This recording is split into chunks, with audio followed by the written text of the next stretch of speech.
Chapter 12 is a critical point in the novel where tensions between Catherine, Edgar, and Heathcliff are escalating. It highlights Catherine's mental and physical decline, the strained dynamics of her marriage, and the destructive influence of Heathcliff's return. We find Isabella moping around the park and garden, silent and tearful. This is likely because she thinks she's in love with Heathcliff, but it's probably also a little bit of the dysfunctional relationships that are all around her. Edgar is isolating himself with books that he doesn't even read.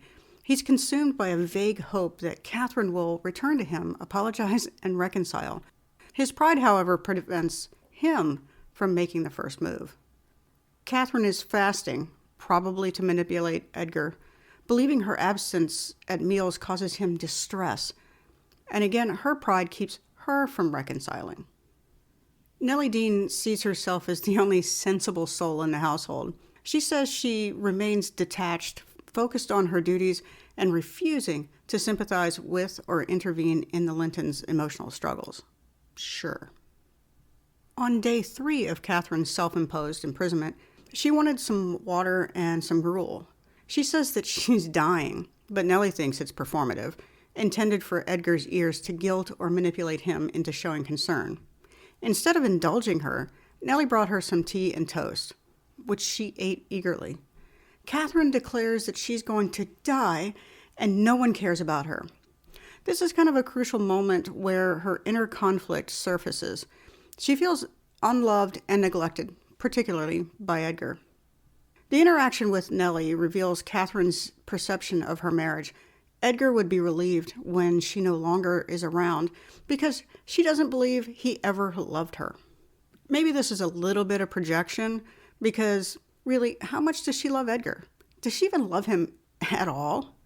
You could see Catherine's behavior is both a cry for help and a way to assert control over Edgar and her situation. Her dramatic behavior is meant to get a reaction from Nellie, and especially Edgar. This reflects her passionate but self-destructive nature. Nellie's narration at this point is in contrast with Catherine's emotional intensity.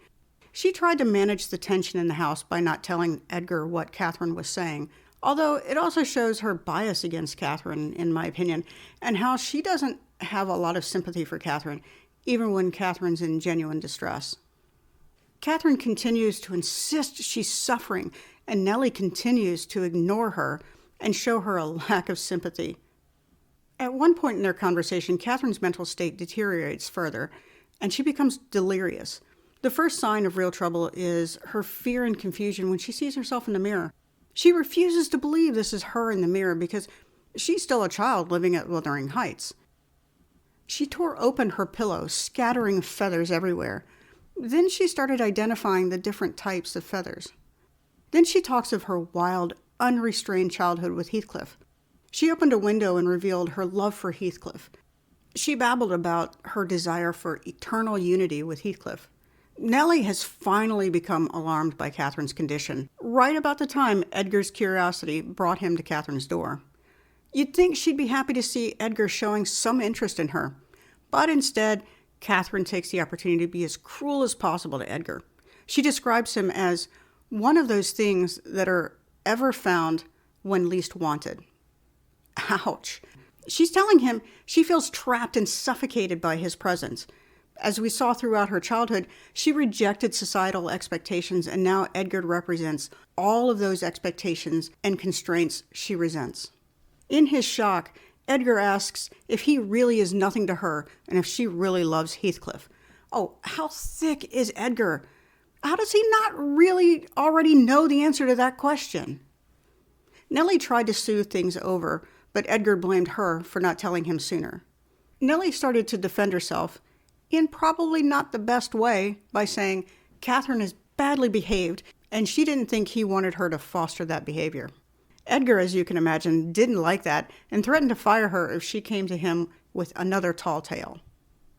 When Nellie left Catherine's room, she found Isabella's dog, Fanny, hanging in the garden. She managed to save it in the nick of time. She also thought she heard faint sounds of horses galloping away, though she had other things to deal with, so she paid it no mind. Then Nellie started walking up the street and ran into Mr. Kenneth as he was heading to see a patient. Nellie told him about Catherine's condition, and he agreed to come by and check on her.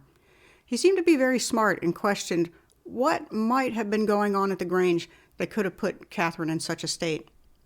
Nellie says that Edgar will explain everything when they get to the Grange, but then she goes on to tell him everything. Although at first she tries to be vague, but eventually it all comes out. The good doctor then tells Nellie that the rumor mill has it that last night Heathcliff all but begged Isabella to run away with him, right then and there. But she said, "No, not right now, but next time I see you, we will." Man, that is one fast rumor mill. He warns Nellie to keep a watch on Isabella. This news concerned Nellie, so she walked ahead of Mr. Kenneth and got to the house as quickly as possible. On a hunch, she went to Isabella's room and was not surprised to find the room was empty.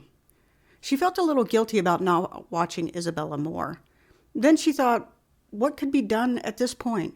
She couldn't go after them, and even if she told Edgar, it's doubtful anyone could catch them since they had such a head start. So what does she do? Does she go and tell Edgar about Isabella? No, she thought. He's going through so much with Catherine, and she couldn't bear to give him even more grief. By now the doctor had come to the house. She couldn't fully compose herself, but she did announce him nonetheless. Dr. Kenneth examined Catherine and said that she would recover, but only if there is no more stress. Neither Edgar nor Nellie slept well that night, and the staff must not have either, as they were up early the next morning. The staff also tried to be as quiet as possible, even whispering to each other, to be as quiet as they could. Everyone noticed that Isabella was not up yet, including Edgar, so he sent a servant up to wake her. Nellie was relieved that it wasn't her he sent. Then a young servant girl who had been on an early errand that morning came running into the house, talking loudly.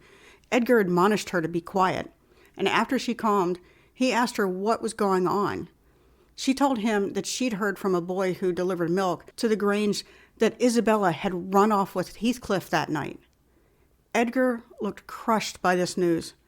Nellie asked if they should go after her, but Edgar said she went on her own free will and that they wouldn't go after her. Then he declared that she had abandoned him and the family, and she was his sister in name only. He didn't ask about her anymore. Thanks so much for watching and listening. If you like this video or like what I do, be sure to subscribe for more videos.